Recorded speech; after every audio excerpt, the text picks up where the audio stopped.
जय हिंद प्यारे बच्चों।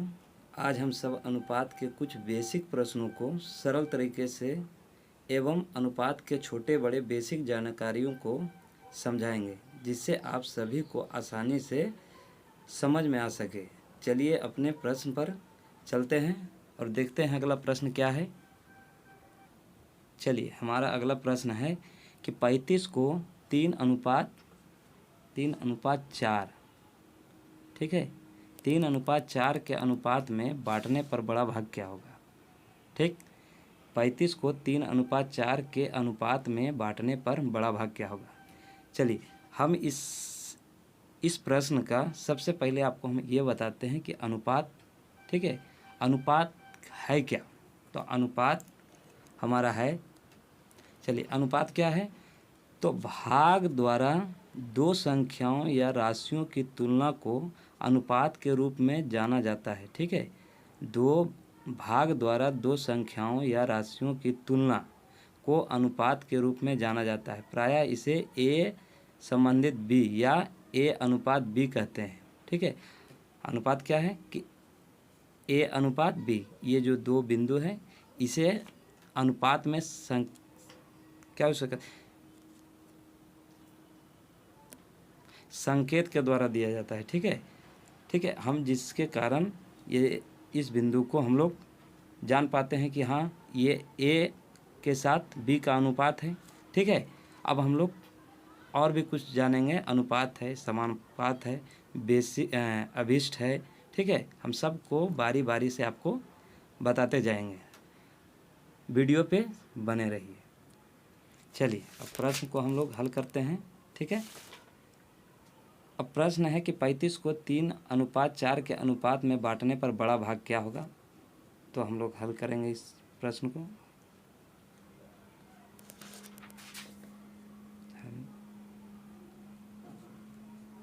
माना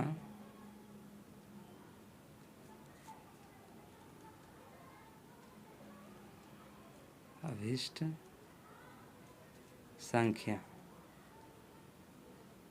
संख्या मान लेते हैं x। ठीक है, अभिष्ट संख्या x है। ठीक, अब ये अभिष्ट संख्या है क्या, मान तो लिए हम क्योंकि अभिष्ट संख्या x है। चलिए चलते हैं और अभिष्ट संख्या को भी जानते हैं कि अभिष्ट संख्या क्या है।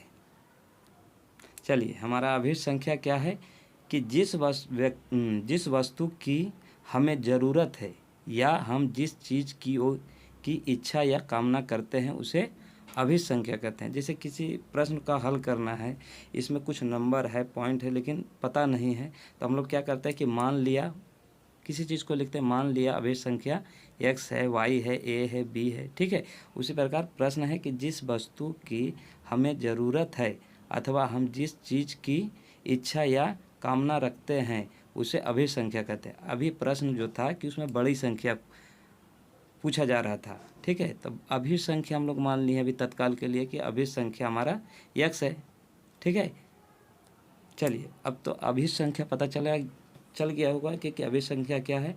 हम लोग अभिष्ट संख्या मान लेते हैं बड़ी संख्या निकालने के लिए। ठीक है, बड़ा भाग जो है, बड़ा भाग निकालने के लिए हम लोग क्या करेंगे कि अभिष्ट संख्या को मान लेंगे कि अभिष्ट संख्या x है। अब कहना है कि 3:4 के अनुपात में बांटने पर बड़ा भाग क्या होगा, लेकिन ये 3 और 4 का क्या है, भाग है 35, कुल भाग 35 है। ठीक है, अभी इसको हम लोग निकालते हैं। इसको क्या करेंगे, 3x + 4x बराबर 35। ये दोनों का भाग था हमारा, ये 3 का भी था और 4 का भी था, 35 था, दोनों को जोड़ दिए अभिष्ट संख्या निकालने के लिए। तो हम क्या करेंगे, ये 7 और इसे कर देंगे, इसलिए x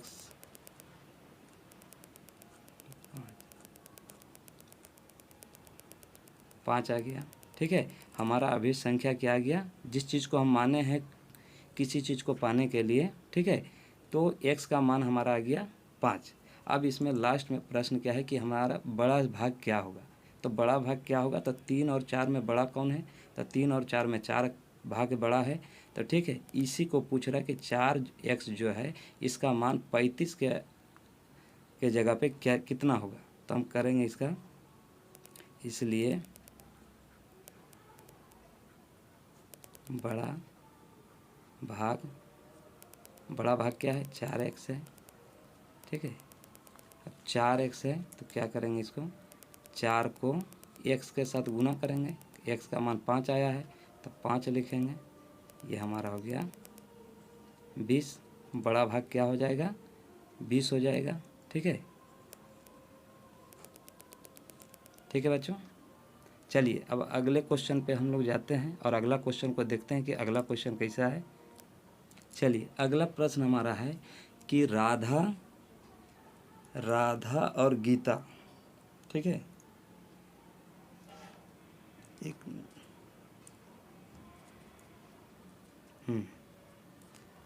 राधा और गीता की ऊंचाई क्रमशः 120 सेंटीमीटर और 150 सेंटीमीटर है, ठीक है। अब इसमें क्या है कि राधा और गीता लिखते हैं हम, पहले आराम से प्रश्न को समझिए। राधा, ठीक है, राधा अनुपात गीता, ये अनुपात का प्रश्न है इसलिए अनुपात दिए हुए हैं यहाँ पे, राधा अनुपात गीता, ठीक है। तो राधा का जो ऊंचाई है कितना है, 120 है, ठीक, और गीता का ऊंचाई कितना, 150, ठीक है।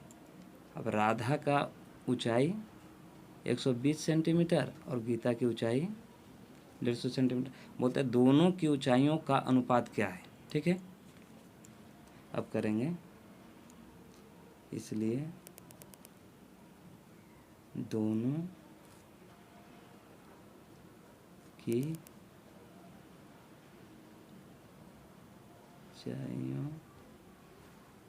ऊंचाइयों का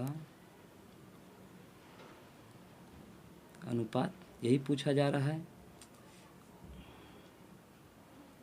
ठीक है। अनुपात यही पूछा जा रहा है प्रश्न में कि दोनों की ऊंचाइयों का अनुपात क्या होगा। तो करेंगे क्या, ये तो इतना ही है। अनुपात का मतलब क्या था उस समय ही बता दिए हम, ठीक है। इसका जो अनुपात का जो उत्तर था कि अनुपात क्या है, तो अनुपात का परिभाषा जो बताए थे। अब क्या होगा, ये हो जाएगा 120, ठीक है, और बटा 150, इसको हम काट देंगे,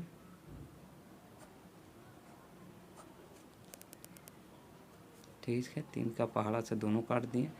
अब इसका दोनों का ऊंचाइयों का नया जो अनुपात बनेगा कितना बनेगा, 4:5 बनेगा, ठीक है।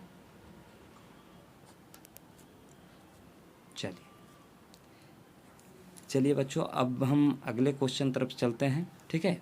अगला क्वेश्चन को बताते हैं और अगला क्वेश्चन को सबसे पहले हम लोग देखेंगे कि अगला क्वेश्चन है क्या और कैसे बनेगा और कैसे आप लोग को ये कॉन्सेप्ट समझ में आएगा। कोशिश करेंगे कि आप लोग को एकदम सरल भाषा में बताएं और जहाँ तक हो वहाँ तक आपको इस वीडियो के माध्यम से आपको सीखने का मौका मिले।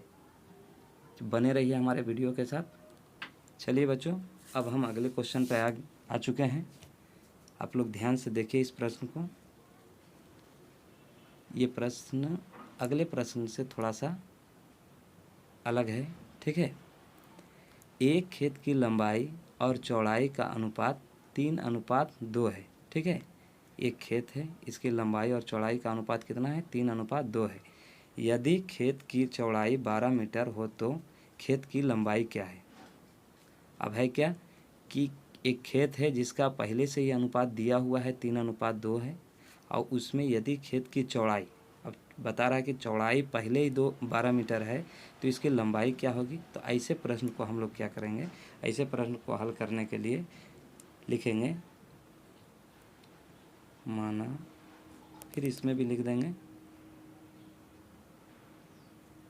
माना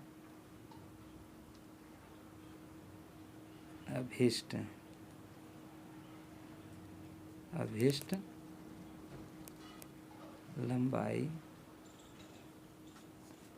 लंबाई x x मीटर। ठीक है, अभिष्ट लंबाई इसलिए माने हैं क्योंकि लंबाई पूछा ही जा रहा है कि इस खेत की चौड़ाई तो 12 मीटर है ही, लेकिन खेत की लंबाई क्या है? खेत की चौड़ाई 12 मीटर है और खेत की लंबाई तो हमने मान लिया कि अभिष्ट लंबाई x मीटर है। ठीक है, खेत की अभिष्ट लंबाई x मीटर है। अब प्रश्न को हल करते हैं। अब प्रश्न से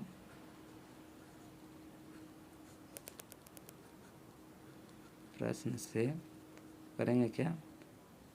लंबाई अनुपात चौड़ाई। ठीक है, अब यहाँ पे करना है समानुपात। ठीक है, इस चिन्ह को क्या कहेंगे? समानुपात। और उसके बाद इसमें देंगे लंबाई और अनुपात चौड़ाई। ठीक है, अब इसका मान बैठा देंगे। लंबाई कितना था? 3 अनुपात, लंबाई अनुपात चौड़ाई कितना था? 3:2। तो इसके जगह पे लिखेंगे 3 अनुपात चौड़ाई के जगह पे 2। अब समानुपात का मतलब होता है बराबर। इसको इंडिकेट बराबर से किया जाता है। ठीक है, इसको संकेतित क्या किया जाता है? अनुपात को बराबर से किया जाता है। हम इसको बराबर कर देते हैं। ठीक है, हम इसे बताएंगे कि समानुपात आखिर है क्या। चलिए हम समानुपात आप लोग को बता देते हैं कि समानुपात, आइए, समानुपात है क्या कि दो अनुपातों के बराबर, ठीक है, दो अनुपातों के बराबर भाग को समानुपात कहा जाता है, जिसमें एक अनुपात दूसरे अनुपात के बराबर होता है। कहने का मतलब है कि ए अनुपात बी समानुपात सी अनुपात डी। ठीक है, इसका मतलब क्या? समानुपात का मतलब क्या हो गया? बराबर। ठीक है, समानुपात को हम इंडिकेट किससे करेंगे? बराबर से कर देंगे। ठीक है बच्चों, चलिए अब आप लोग को समझ में आ ही गया होगा कि अनुपात समानुपात जो है क्या है? ये बराबर का ही अंग है। इसको हम समानुपात को बराबर में ही लिखेंगे। इसके बाद लंबाई हमारा पूछ ही रहा है, इसके बाद इसे क्या करेंगे? x अनुपात चौड़ाई हमारा 12 मीटर था, 12 मीटर कर दिए हैं। ठीक, अब उसके बाद 3:2 अनुपात को बटा में लिखा जाता है। ठीक है, इसको भी लिख देते हैं बटा में। ठीक है, अब इसे क्या करेंगे? इसे मल्टीप्लाई कर देंगे एक दूसरे के साथ। ठीक, क्योंकि हमें लंबाई निकालना है, लंबाई का मान निकालना है, इसलिए क्रॉस मल्टी करेंगे।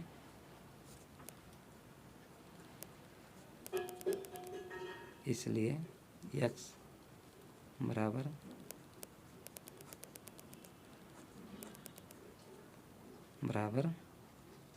18 मीटर। 18 मीटर क्या हो गया? तो लंबाई हो गया। ठीक है बच्चों, चलिए ये भी क्वेश्चन हल। अब अगले क्वेश्चन पे हम लोग आते हैं और देखते हैं अगला क्वेश्चन किस प्रकार है। चलिए हम अगले क्वेश्चन पे देखते हैं। अगला क्वेश्चन का अगला प्रश्न जो है, अगला प्रश्न को देखते हैं कि क्या है अगला प्रश्न। दो संख्याओं का अनुपात, ठीक है, 7:9 है। यदि बड़ी संख्या 45 हो तो छोटी संख्या ज्ञात कीजिए। ठीक है, प्रश्न हमारा है कि दो संख्याओं का अनुपात 7:9 है। यदि बड़ी संख्या 45 हो तो छोटी संख्या क्या है? ठीक है, छोटी संख्या पूछा जा रहा है, तो छोटी संख्या के लिए हम क्या करेंगे?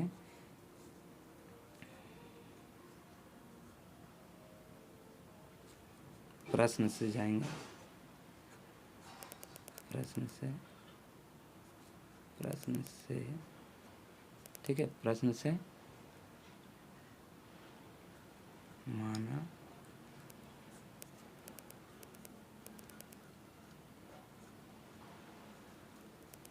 अभिष्ट संख्या x है।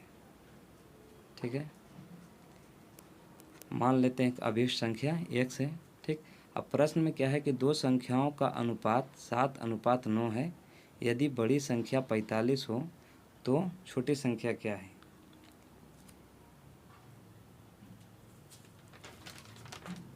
छोटी संख्या क्या है? अब इसको निकाल लेते हैं हम।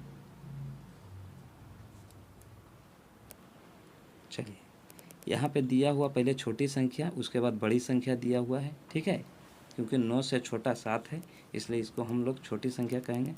तो यहाँ लिखेंगे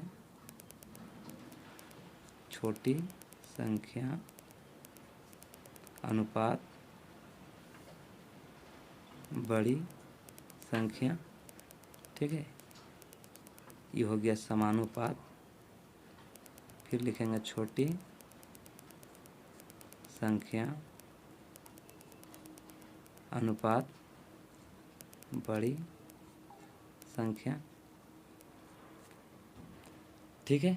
अब डिजिट को माने अंक को बैठा देते हैं। छोटी जो है छोटी संख्या, जो छोटी संख्या के साथ अभिष्ट संख्या को ले लेते हैं, और बड़ी संख्या को नहीं सॉरी, ये छोटी संख्या 7, बड़ी संख्या 9। ये अनुपात समानुपात का मतलब बराबर। छोटी संख्या हमसे पूछा ही जा रहा है कि छोटी संख्या ज्ञात करें, तो क्या करेंगे, छोटी संख्या को जो अभिष्ट संख्या माने थे इसको x मान लेंगे। फिर अनुपात बड़ी जो संख्या था 45 था, ठीक है। इसके बाद ये अनुपात का मतलब बटा हो गया 7/9 x 45। अब हमको छोटी संख्या निकालना है, ज्ञात करना है, जिसको अभिष्ट माने थे। इसको क्रॉस मल्टी कर दीजिए, 9x / 45 7, इसलिए x 45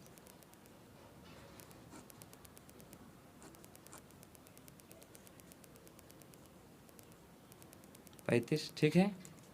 ये 35 हुआ आपका छोटी संख्या ही हो गया, क्योंकि हम माने थे अभिष्ट संख्या x, ठीक है। अब जो छोटी संख्या था यहाँ पे, छोटी संख्या के स्थान पे हम x बैठाएं, ठीक। और बड़ी संख्या के स्थान पे 45, यहाँ छोटी संख्या के स्थान पे 7 और बड़ी संख्या के स्थान पे 9। तो छोटी संख्या x हुआ, और x का मान हमारा आ गया 35, ठीक है बच्चों। अब हम अगली क्वेश्चन पे चलते हैं, अगला क्वेश्चन को भी देख लेते हैं। चलिए अगला प्रश्न पे हम लोग आ गए हैं, और अगला प्रश्न को हम लोग पढ़ भी लेते हैं कि क्या प्रश्न है। दो संख्याओं का अनुपात 7:3 है। यदि संख्या का अंतर 28 है तो बड़ी संख्या ज्ञात करें, ठीक है। दो संख्याओं का अनुपात कितना है, 7:3 है, ठीक है। अब इसके बाद का ही क्या प्रश्न है कि यदि संख्या का अंतर कितना होगा। यदि संख्या का अंतर, ये दोनों को यदि हम अंतर कर देते हैं, दो संख्याओं का अनुपात 7:3 है। यदि संख्या का अंतर, ठीक है, संख्या का अंतर का मतलब है कि ये दोनों को यदि हम घटा देते हैं तो इसका घटाव फल कितना आ जाएगा, 28 आ जाएगा, ठीक है, 28 आ जाएगा। तो इसमें कह रहा है कि बड़ी संख्या क्या है, तो बड़ी संख्या हमारा 3 और 7 में बड़ा है ये, लेकिन इसका मान हमको निकालना है कि इसके साथ 28 का क्या अनुपात बड़ी संख्या के अनुसार आएगा, ठीक है। हम इसमें करेंगे कि माना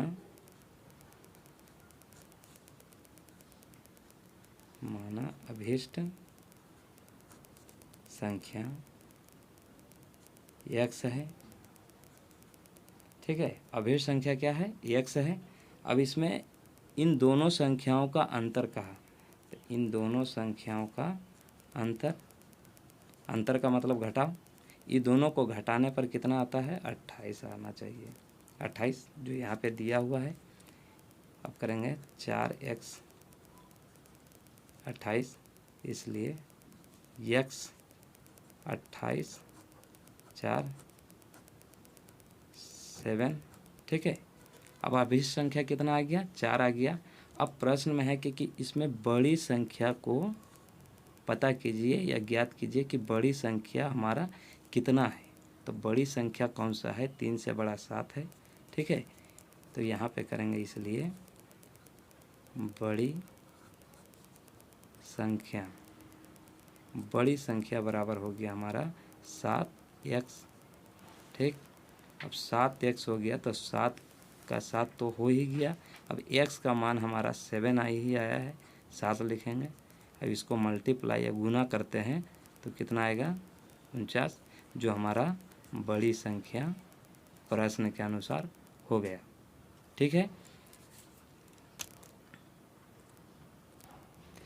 तो बच्चों अनुपात के प्रश्नों का कॉन्सेप्ट यदि अच्छा लगा हो आप लोग को, ठीक है, समझने में सरलता लगी हो, तो हमारे वीडियो को लाइक और शेयर करें, ताकि हम अगली बार जब आएँ तो आपको इससे भी सरल रूप में आपको हम विस्तार रूप से बता सकें और आसानी से आपको समझा सकें और आपके लिए 100% दे सकें।